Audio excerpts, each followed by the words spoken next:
Welcome back to In His Mind. First off, do you not realize or understand that there are two places that people are ever going to be in their life? That they either do not know and are looking for answers, or that they do know and that they have these answers. I think there is no middle ground to this. And this right here is the crux, it's the fulcrum, it's the middle of everything. What you know versus what you don't know. And for those who are single, this is going to be very different than for those who are married and having relationships. The same thing goes for religion and faith. What you know versus what you don't know. Of course, there's a whole added faction of I don't care versus I do care. Oh, man. When talking about or rather going back to the main two questions that I have been plagued with for probably over a decade now of, why am I single and what am I doing wrong? This leads back to mainly two areas that give any sort of explanation or answers, which would be the church and the men's groups, the men's communities out there that I've been able to participate in. It's not the best, and these are not the only sources out there. For example, some of the veterans groups and all that. Yeah, I've been able to actually get some good answers and information there as well, but that's a minor part of my life.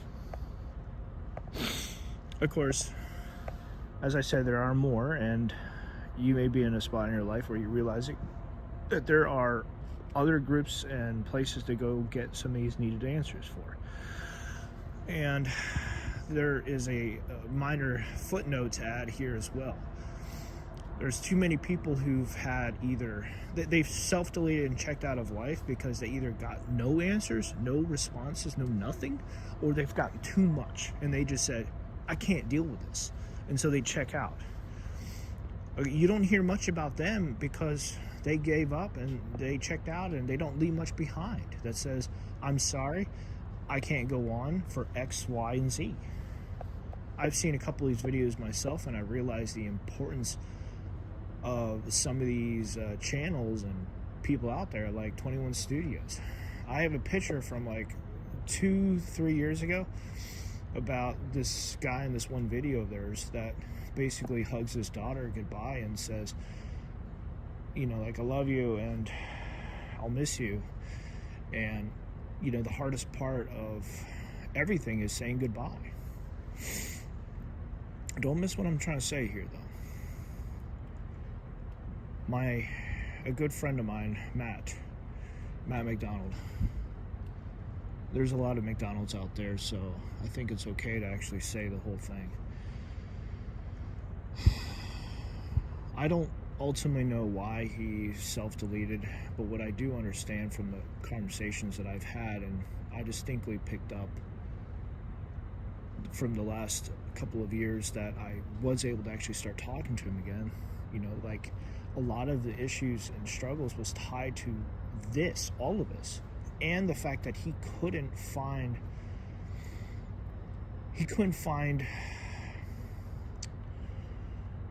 how do I put this? He couldn't recreate the same kind of life that his parents have. Find a decent woman to go settle down with, have a family, and be like his sisters who were, I want to say they have kids now, but I don't know. I don't follow them.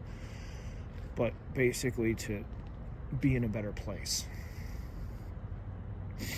There's other veterans out there who've given up under different circumstances that are not tied to relationships, but tied to positions of their life. And it's like knowledge and experience is like a weapon of sorts where you could defeat so many problems with it, or you could eventually self-delete and check out because it's a crushing realization that doesn't bring any hope or answers. That you found yourself in a place where it's you're being overrun by the enemy and you're just like, I can't deal with this anymore. I can't let myself get captured. I'm trying to make some comparisons here to make it be easier to understand.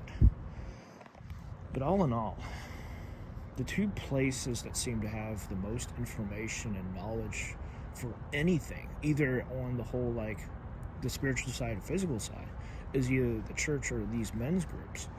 Every other place out there is seeming to be full of pointing fingers, lying, or sources that can't be trusted. I think that's actually a separate. I think that's reason number 3, and that's separate from the other 2. I need to clarify that. Just because there's people who are in your life that you trust doesn't mean that they are trustworthy. This hits hard. Going through life where things are big, fat, blank, empty spaces, or a whole bunch of question marks, whether you're not getting answers, you're not getting experiences, this is crippling. This is no way to live and go through life. Oh, man. This is why, this just leads back to the whole, like, this is why the importance of having a different point of view. This explains the importance of that. I'm just going to be one of many. And I'm putting this stuff out here for a couple reasons. To help others primarily, and I guess bookmarks of sorts to kind of just show the progress of my own life. Another reason would be to talk more about stuff involving other entities, and when people say, like, I've been through this and I can respond back in kind. You go through a couple of years of having anything in your life that leaves you with more questions and concerns should be noted. And for me, that's definitely up there. I never asked for any of this, but, well, I'll deal with it to the best of my ability, because I want to have a life that's worth living, that I can love, and to be someone who has made something of themselves. I guess to a degree that means I have to be able to take some stress and punches and roll with it, and to be able to find a way to be better, to be more. I will end it here because this was not meant to be more than a couple minutes long anyway. Until next time.